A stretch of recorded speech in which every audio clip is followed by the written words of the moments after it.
नमस्कार विद्यार्थियों, मैं डॉक्टर अमित सिंह पुनः एक नए वीडियो के साथ आप लोगों के साथ इस उड़ान द फ्लाई के ऑनलाइन प्लेटफॉर्म से हाजिर हूँ। इसके पहले हम लोगों ने बीए पार्ट 1 और बीए पार्ट 2 के सिलेबस के बारे में बात की।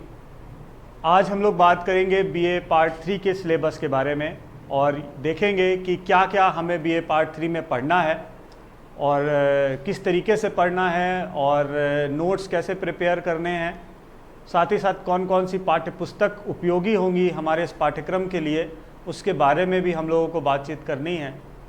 और एक और चीज़ मैं यही बताना चाहूँगा आप लोगों के लिए कि उड़ान द फ्लाई का ये जो माध्यम हम लोगों ने प्रयोग किया है, इस माध्यम के साथ एक बेहतर संवाद की स्थिति को बनाए रखने के लिए मैं आप सभी से चाहूँगा कि इस उड़ान द फ्लाई के चैनल को आप लोग सब्सक्राइब कर लें, ताकि इस पूरे सिलेबस के डिस्कशन के साथ साथ आप लोगों को संपूर्ण जानकारी इस प्रश्न पत्र के संदर्भ में प्राप्त हो सके और आप लोग बेहतर तरीके से एक अच्छी तैयारी के साथ इलाहाबाद विश्वविद्यालय के अपने प्राचीन इतिहास विभाग की संपूर्ण जानकारी प्राप्त कर सकें और एक बेहतर परफॉर्मेंस दे सकें, ताकि जैसा कि आने वाले समय में हायर एजुकेशन की स्थिति होने वाली है, उच्च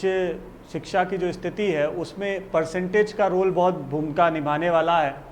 और बीए थर्ड ईयर एक ऐसा सत्र है, एक ऐसा समय है विद्यार्थियों के लिए जिसमें एक बेहतर परफॉर्मेंस के साथ आप अच्छे से अच्छे अंक प्राप्त कर सकते हैं और ये आपके यही अंक आपको एक अच्छे विश्वविद्यालय में एडमिशन के लिए या आपके आगे की हायर स्टडीज़ में जाने के लिए, चाहे वो परास्नातक करना हो, चाहे नेट की परीक्षा के साथ आपको विश्वविद्यालयों में अध्यापन का कार्य करना हो, एक बेहतर मार्ग के लिए आपको प्रशस्त करेगा। और इसी उद्देश्य से हम लोगों ने इस ऑनलाइन प्लेटफॉर्म की शुरुआत की थी, क्योंकि पारंपरिक तौर पे अभी क्लासेस नहीं चल पा रही हैं, हम और आप मुलाकात नहीं कर पा रहे हैं, इसलिए इसका अधिक से अधिक हम लोग उपयोग कर पाएँ और उसी ध्येय से हम लोगों ने इस ऑनलाइन प्लेटफॉर्म की शुरुआत की है। तो आज फिर उसी ध्येय को ध्यान में रखते हुए हम लोग बीए पार्ट 3 के सिलेबस को डिस्कस करेंगे। जैसा कि आप लोगों ने बीए पार्ट 1 और बीए पार्ट 2 की पढ़ाई की और देखा कि प्राचीन इतिहास विभाग विषय में बीए पार्ट 1 और बीए पार्ट 2 में दो प्रश्न पत्र होते हैं। बीए थर्ड ईयर में यह प्रश्न पत्रों की संख्या 3 हो जाती है। आपके पास इस सत्र में 3 प्रश्न पत्र होते हैं और इन 3 प्रश्न पत्रों के 75 अंक मिला के 225 अंक का आपका यह विषय होता है। तो 3 प्रश्न पत्रों में इस विषय को बांट दिया जाता है। तो आज हम लोग बात करेंगे प्रथम और द्वितीय प्रश्न पत्र के संदर्भ में कि प्रथम और द्वितीय प्रश्न पत्र में आपको क्या क्या पढ़ना है, कौन कौन सी चीज़ें आपको पढ़नी है और किस तरीके से पढ़नी है। तो आइए हम और आप शुरू करते हैं इस पूरी वार्तालाप को डिस्कशन के माध्यम से। तो इस पेपर का जो नाम है वो है इंडियन कल्चर, जिसे हिंदी में हम भारतीय संस्कृति के नाम से जानते हैं। इस पेपर के अंतर्गत भी 5 यूनिट हैं, 5 इकाइयों में इस पेपर को बांटा गया है और 5 इकाइयों में अलग अलग टॉपिक्स के माध्यम से हम भारतीय संस्कृति को जानने का प्रयास करेंगे कि भारतीय संस्कृति किस प्रकार की रही है और आज भी जो अपने एग्जिस्टेंस को बनाए रखे है, लगातार निरंतर वो चलती चली जा रही है। हम भारतीय संस्कृति की विशेषताओं के संदर्भ में बात करेंगे, उसकी लाइबिलिटी के संदर्भ में बात करेंगे, उसकी लाइवलीहुड के संदर्भ में बात करेंगे। वो सारी जानकारी हम प्राप्त करेंगे कि भारतीय संस्कृति किस प्रकार की है। और उसी के संदर्भ में वार्तालाप करते हुए हम लोग सबसे पहली यूनिट में बात करेंगे और वो बात है फाउंडेशन ऑफ इंडियन कल्चर, अर्थात भारतीय संस्कृति की आधारशिला। क्या फाउंडेशन थी भारतीय संस्कृति को, किस तरीके से भारतीय संस्कृति डेवलप हुई है। अब एक और चीज़ है जो कि मैं यहीं पे डिस्कस करना चाहता हूँ, वो है संस्कृति क्या है, व्हाट इज़ कल्चर। तो आप लोगों ने बीए पार्ट 1 में भारत की प्रारंभिक संस्कृतियों एवं सभ्यताओं नामक पेपर में पढ़ा होगा कि संस्कृति क्या है, मानव व्यवहारों का सम्मिलित रूप।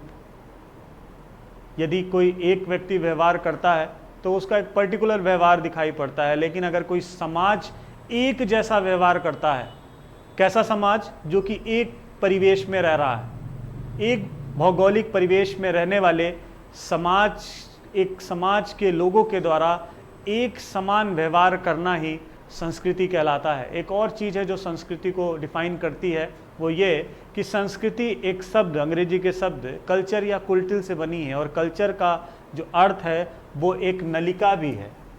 एक नलिका जिसको कि हम अंग्रेजी में टेस्ट ट्यूब भी कहते हैं, उस टेस्ट ट्यूब में पलने वाले या विकसित होने वाले जीवाणुओं की जो विकास की प्रक्रिया है उसको भी हम कल्चर या संस्कृति से जोड़ करके देखते हैं। वैसे तो संस्कृति की बहुत सारी परिभाषाएं हैं। जब हम और आप इस सिलेबस के बाद पारंपरिक क्लासेस के दौर में आएंगे तो मैं संस्कृति की उन विशेष परिभाषाओं को आपके सामने प्रस्तुत करूंगा और आपको समझाने की कोशिश करूंगा कि संस्कृति क्या है।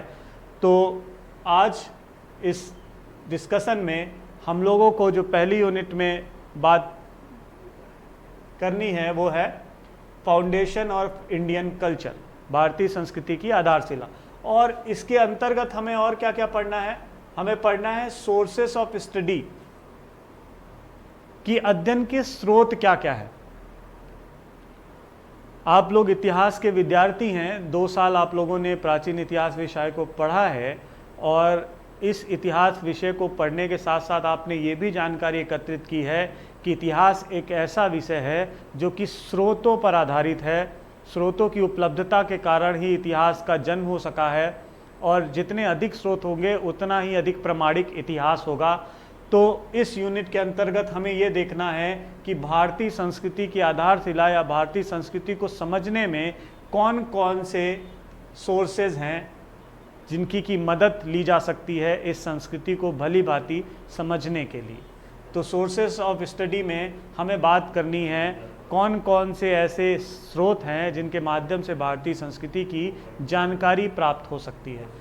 सोर्सेस के संदर्भ में एक और चीज़ है जो कि मैं फिर से दोहरा देना चाहता हूँ, आप लोगों ने पढ़ा होगा, लेकिन क्योंकि ये एक इंट्रोडक्टिव क्लास है तो मैं इसमें बताना चाहूँगा कि सोर्सेस, खासकर लिटरेरी सोर्सेज, आर्कियोलॉजिकल सोर्सेज और फॉरेन अकाउंट्स अर्थात साहित्यिक स्रोत, पुरातात्विक स्रोत और विदेशी यात्रियों का विवरण हमें इतिहास को जानने में बहुत ज़्यादा मदद करता है, और ये बहुत प्रमुख तथ्य हैं जिसके कारण इतिहास एक विषय के रूप में डेवलप हो पाया है।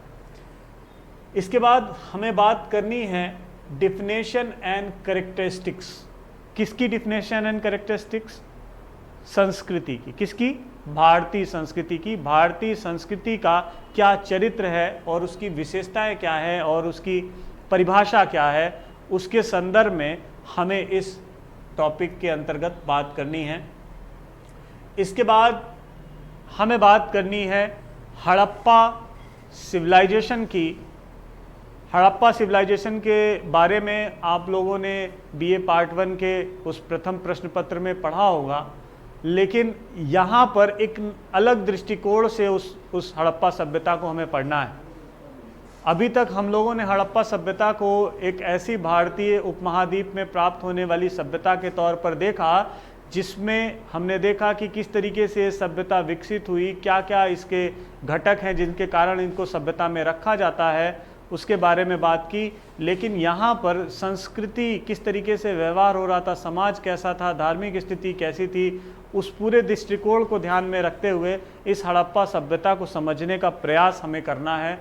और इसी के साथ हमें अगला जो टॉपिक है उस पर बात करनी है, वो है वैदिक कल्चर अर्थात वैदिक संस्कृति।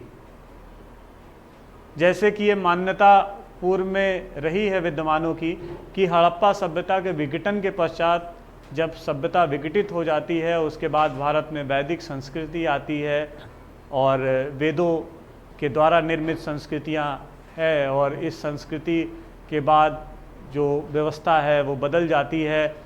सभ्यता, जहाँ सिंधु सभ्यता एक तरफ शहरी परिवेश का प्रदर्शन करती है, शहरी व्यवस्था को दर्शाती है, वहीं वैदिक संस्कृति पुनः ग्रामीण अवस्था या ग्रामीण परिवेश को दर्शाने लगती है और वो सारी चीज़ें लौट आती हैं जो सिंधु सभ्यता के पूर्व भारतीय संस्कृति या उसके परिवेश में दिखाई पड़ रहा होता है।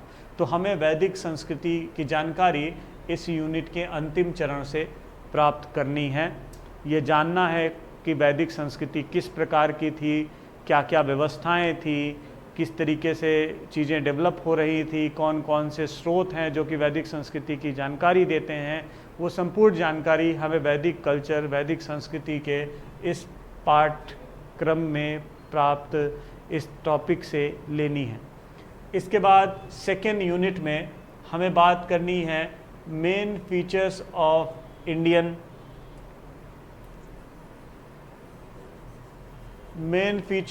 ऑफ इंडियन सोसाइटी, अर्थात प्राचीन भारतीय समाज की प्रमुख विशेषताएं क्या क्या है, उनके बारे में हमें इस टॉपिक से जानकारी लेनी है। तो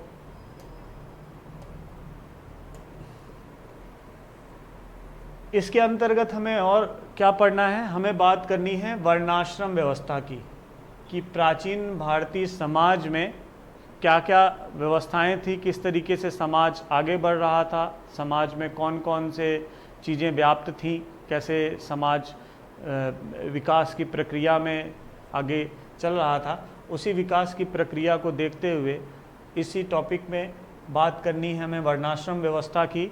वर्णाश्रम व्यवस्था जिसमें कि जो है वर्ण और आश्रम के संदर्भ में बात की जाती है। 4 वर्णों के संदर्भ में हमें जानकारी प्राप्त होती है। जैसा कि आप सभी जानते हैं कि प्रारंभ में ऐसा माना जाता था कि ऋग्वेद ग्रंथ है जिसकी 10वें मंडल के पुरुष सूक्त में ये वर्णन है कि 4 वर्ण थे। कर्म आधारित व्यवस्था थी, कर्म के आधार पर मनुष्य अपना व्यवसाय चुनता था और उसी व्यवसाय को उनका वर्ण मान लिया जाता था। और ब्राह्मण, क्षत्रिय, वैश्य, शूद्र, ये 4 वर्ण हुआ करते थे और इन्हीं चारों वर्णों को धारण करके मनुष्य को अपनी जीविका समाज के प्रति दर्शानी होती थी और समाज इसी तरीके से इन्हीं वर्णों के आधार पर आगे बढ़ता था। उसकी संपूर्ण जानकारी हमें इस वर्ण आश्रम व्यवस्था के इस टॉपिक से प्राप्त करनी है। जैसे कि वर्णों के संदर्भ में बात हुई, उसी तरीके से 4 आश्रम होते हैं और इन्हीं चारों आश्रमों के संदर्भ में हमें बात करनी है। आश्रम जैसे कि आपका ब्रह्मचर्य आश्रम है, गृहस्थ आश्रम है, वानिप्रस्थ आश्रम है और संन्यास आश्रम है। ये 4 आश्रम व्यवस्था है जिसको कि मानव को अपने जीवन में इनका प्रयोग करना होता है और उन्हीं आश्रम के माध्यम से आप एक बेहतर जीवन की तरफ आगे बढ़ते हैं। और भारतीय संस्कृति की एक विशेषता भी रही है कि यहाँ पर वर्ण आश्रम जैसी व्यवस्था दिखाई पड़ती है और इसी आश्रम में रह के मनुष्य को विभिन्न संस्कारों, खास जिसमें कि 16 संस्कार है मानव जीवन के, उन 16 संस्कारों को देखना पड़ता है। साथ ही साथ विभिन्न यज्ञों का आयोजन करना पड़ता है, ऋणों को चुकाना पड़ता है और इस संपूर्ण वर्णाश्रम व्यवस्था की जानकारी हमें इस टॉपिक के माध्यम से प्राप्त होगी जब हम रेगुलर क्लासेस की तरफ आएंगे। इसके बाद हमें अगले टॉपिक के रूप में बात करनी है एंशिएंट इंडियन एजुकेशन सिस्टम के बारे में, प्राचीन भारतीय शिक्षा पद्धति के बारे में जानकारी प्राप्त करनी है कि प्राचीन भारत की शिक्षा पद्धति कैसे थी। आज तो हम लोग बड़ी बड़ी यूनिवर्सिटीज़ में पढ़ते हैं, बड़े बड़े इंटरनेशनल स्कूलों में पढ़ने जाते हैं और डे बोर्डिंग स्कूलों में पढ़ते हैं। तो ये सारी तो आज की शिक्षा पद्धति है। हायर एजुकेशन के लिए बहुत सारे लोग विदेश जाते हैं, विदेशों में जाके पढ़ाई करते हैं। तो ये आज वर्तमान शैक्षणिक व्यवस्था है। लेकिन उस दौर की प्राचीन भारत की, जिस प्राचीन भारत को हम पढ़ते हैं, उस प्राचीन भारत में किस प्रकार की शिक्षा की व्यवस्था थी, लोग किन किन संस्थानों को पढ़ने के लिए उनका चयन करते थे और किन संस्थानों में किस तरीके की पढ़ाई होती थी। जैसे उदाहरण के तौर पे इलाहाबाद विश्वविद्यालय अपने शैक्षणिक वातावरण, खासकर सिविल सर्विसेज के वातावरण के लिए बहुत महत्वपूर्ण रहा है। शुरुआत से ही ये एक ऐसा विश्वविद्यालय रहा है जो प्रशासनिक परीक्षाओं के लिए बहुत महत्वपूर्ण रहा है। प्रशासनिक अधिकारी यहाँ से बहुत ज़्यादा निकलते रहे हैं और इसीलिए इस विश्वविद्यालय के सिलेबस को ऐसे तैयार किया जाता था कि प्रशासनिक सेवाओं में अधिक से अधिक विद्यार्थियों का चयन हो सके। इसीलिए इस विश्वविद्यालय की बड़ी महत्ता रही है प्रशासनिक सेवा में। इसी तरीके से विश्वविद्यालयों की एक अपनी शिक्षा पद्धति होती है जिसके माध्यम से विद्यार्थी शिक्षा ग्रहण करते हैं और अपने क्षेत्रों को चुनते हैं। तो हम इस टॉपिक के माध्यम से प्राचीन भारत की उस शिक्षा पद्धति और व्यवस्था के संदर्भ में बात करेंगे जहाँ पर शिक्षा ग्रहण करने के पश्चात विद्यार्थी विभिन्न स्थानों की तरफ जाते थे। बहुत सारे विदेशी भी भारत में शिक्षा ग्रहण करने आए हैं। वो संपूर्ण जानकारी इस टॉपिक के माध्यम से हम लेंगे और इसी में हमें मुख्य रूप से तक्षशिला, नालंदा और विक्रमशिला जैसे विश्वविद्यालयों के बारे में जानकारी प्राप्त करनी है। तक्षशिला जो कि वर्तमान में पाकिस्तान में स्थित है, ये एक बहुत प्रसिद्ध शैक्षणिक संस्थान था प्राचीन भारत में और ऐसा इतिहासकारों का मानना है और ऐसे बहुत से साक्ष्य मिले हैं जो ये बताते हैं कि कौटिल्य यहाँ पर विद्यार्थी भी रहे हैं और बाद में यहाँ के शिक्षक भी रहे हैं। और इसके बाद नालंदा विश्वविद्यालय, ये भी एक बहुत महत्वपूर्ण प्राचीन भारतीय शैक्षणिक संस्थान रहा है और ये वर्तमान में फिर इसका पुनरुद्धार किया गया है और न्यू नालंदा करके एक विश्वविद्यालय वहाँ पे वर्तमान में स्थापित किया गया है जो नालंदा की उन पुरानी गौरवशाली गाथाओं को स्थापित करने में महत्वपूर्ण भूमिका निभाएगा। इसी तरीके से एक और विश्वविद्यालय है विक्रमशिला विश्वविद्यालय और यह विश्वविद्यालय बंगाल में है। पाल शासकों के द्वारा इस विश्वविद्यालय का निर्माण कराया गया था और इस विश्वविद्यालय की भी बारे में संपूर्ण जानकारी कि कौन कौन से पाठ्यक्रम थे, किस तरीके से पढ़ाई होती थी, रहने की क्या व्यवस्थाएं थी और कौन कौन से विदेशी विद्यार्थी यहाँ पर आकर के पढ़ाई कर रहे थे, उसकी संपूर्ण जानकारी हम इस सिलेबस के माध्यम से प्राप्त करेंगे। इसके बाद अगले टॉपिक के रूप में हम बात करेंगे पोजीशंस ऑफ वुमेन, अर्थात स्त्रियों की स्थिति के बारे में कि उस समय अर्थात प्राचीन भारत में महिलाओं की स्थिति कैसी थी, स्त्रियों की स्थिति कैसी थी। अभी वर्तमान में एक कानून आया है जिसके माध्यम से महिलाओं को पिता की संपत्ति में अब बराबर का अधिकार प्राप्त होने लगा है जैसे कि पुत्रों को प्राप्त होता था। तो इस स्थिति को हम देखेंगे कि प्राचीन भारत में कैसे महिलाओं को क्या क्या अधिकार प्राप्त थे, उनकी शैक्षणिक स्थिति क्या थी, उनकी आर्थिक स्थिति क्या थी, उनकी सामाजिक स्थिति क्या थी, समाज में उनकी भूमिका कैसी थी, उनका जीवन स्तर क्या था। क्योंकि वर्तमान डिबेट बहुत सारे फेमिनिस्ट विचारक वर्तमान दौर में आ चुके हैं। विभिन्न तरीके से महिलाओं की स्थिति, स्त्रियों की, महिलाओं और स्त्रियों की जो उनके जीवन शैली है उसको लेकर के बहुत सारे शोध कार्य भी चल रहे हैं। लोग इन पर विभिन्न शोध कर रहे हैं और इस तरीके के शोधों की जो स्थिति है वो सबऑर्डन हिस्ट्री राइटिंग से के बाद बहुत तेज़ी से बढ़ गई है। तो ये जानना बहुत ज़रूरी है कि भारत में, खासकर प्राचीन भारत में स्त्रियों की स्थिति कैसी थी। तो वो सारी स्थिति के संदर्भ में जानकारी हमें इस टॉपिक के माध्यम से प्राप्त होगी। इसके बाद अगला जो टॉपिक हमें पढ़ना है वो है गिल्ड्स एंड देयर रोल्स, अर्थात श्रेणी और उनकी भूमिका।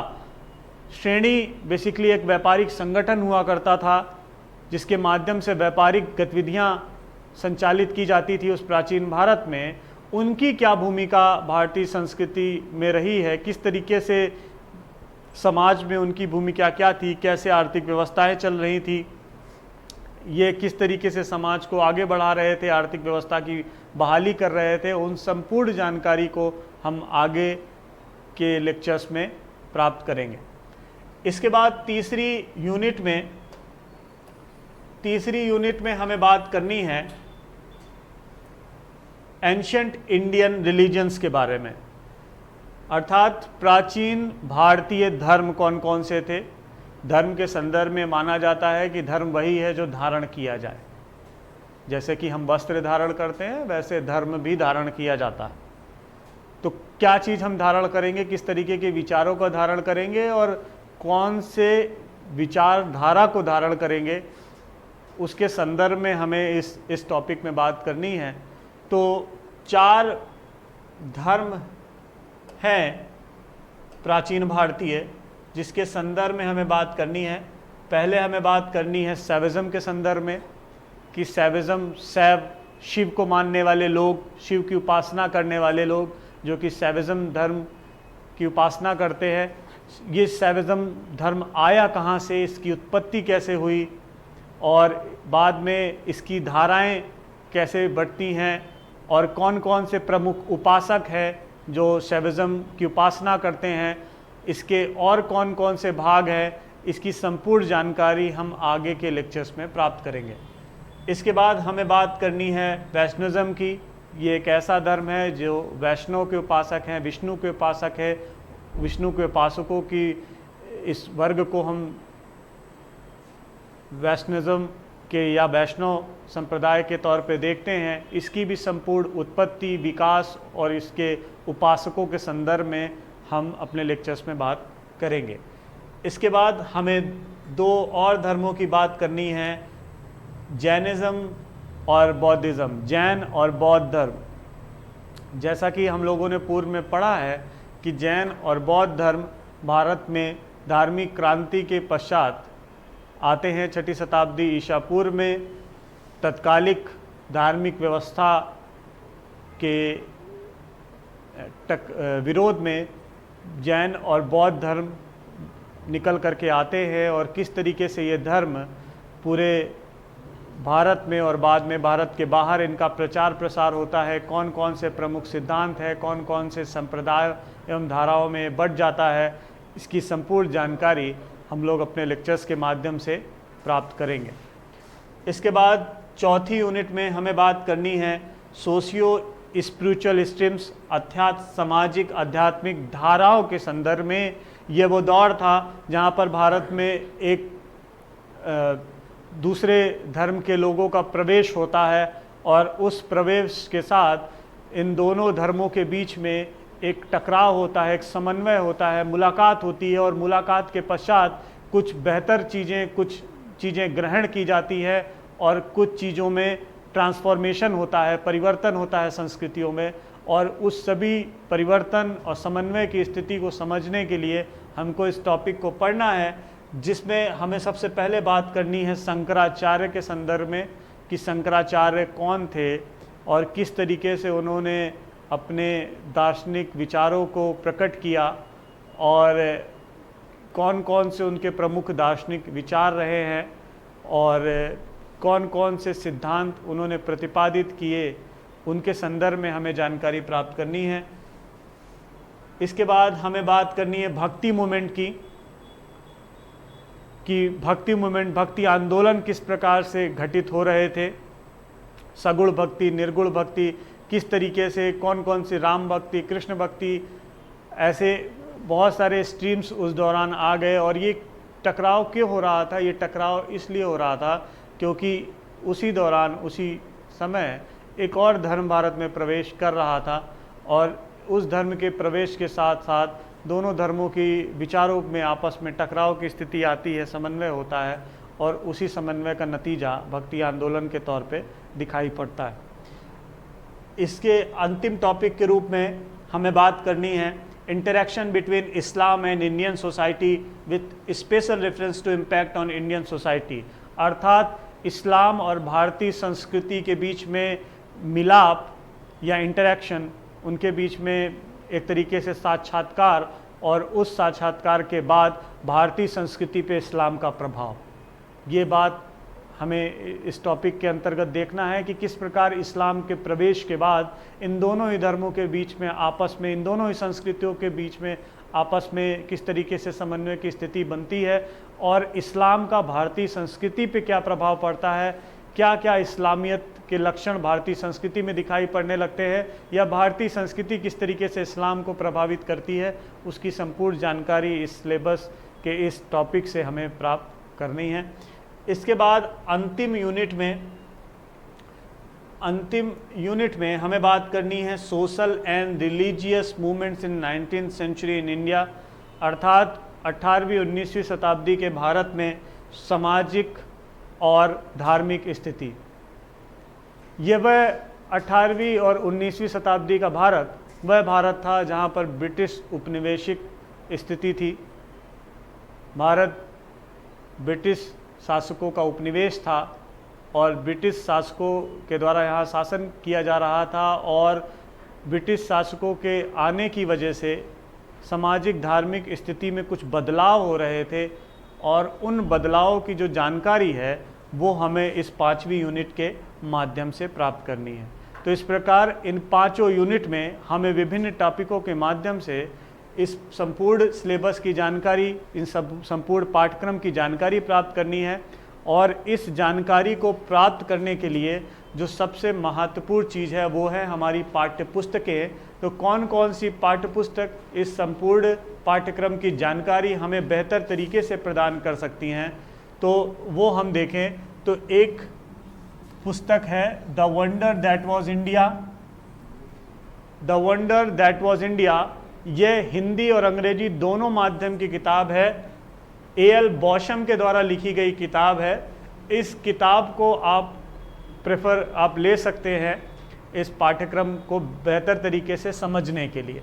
साथ ही साथ एक और किताब है प्रोफेसर H.N. दुबे सर की, ये विभाग के ही प्रोफेसर रहे हैं, प्रोफेसर H.N. दुबे, उनके द्वारा लिखी गई पुस्तक भारतीय संस्कृति को भी आप ले सकते हैं। ये भी एक अच्छी किताब है जिसके माध्यम से आप इस पाठ्यक्रम को भली भांति समझ सकते हैं।